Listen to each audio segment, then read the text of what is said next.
Idi Amin wasn't born a monster. He became one, and his mind, that was his most dangerous weapon. They called him the Butcher of Uganda. But before the blood came the charm. In the beginning, he was a soldier, tall, athletic, magnetic. British officers loved him. They trained him, promoted him. He'd crack jokes, lift spirits, win loyalty with charisma. He made people feel seen, protected, powerful. But hidden behind that grin was a mind learning the art of control. Idi Amin learned early that fear could silence a room faster than reason. That humiliation could break a man more deeply than bullets. And that loyalty could be bought with flattery or forced with terror. In 1971, he made his move.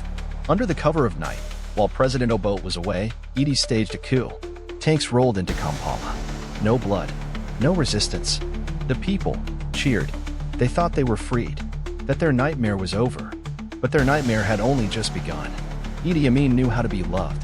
He threw banquets, handed out cash, hugged children on camera. He called himself the last king of Scotland. He laughed at his own jokes. He gave speeches laced with absurdity and madness. But it wasn't madness. It was strategy. Because behind the cameras, the bodies were piling up. Political rivals were hunted. Judges were jailed. Students who asked too many questions vanished. His intelligence service, the State Research Bureau, was a place even guards avoided. Men walked in, screaming, and no one ever walked out. Amin didn't need truth. He only needed belief. He used paranoia as policy.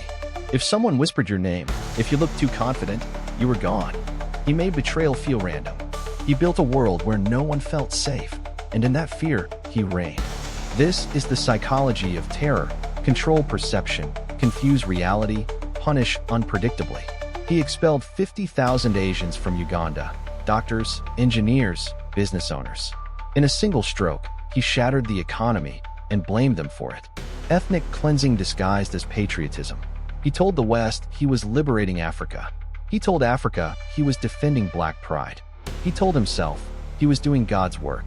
And that's the most dangerous kind of ruler, the one who believes his cruelty is righteous. By the late 70s, Uganda was collapsing. Mass graves littered the countryside. Entire villages disappeared.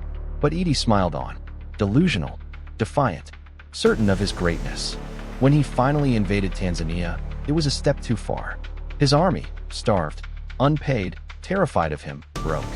Tanzania struck back. The palace was bombed. Amin fled in silence. He escaped justice, lived in exile, died peacefully. But the silence he left behind was louder than any of his speeches.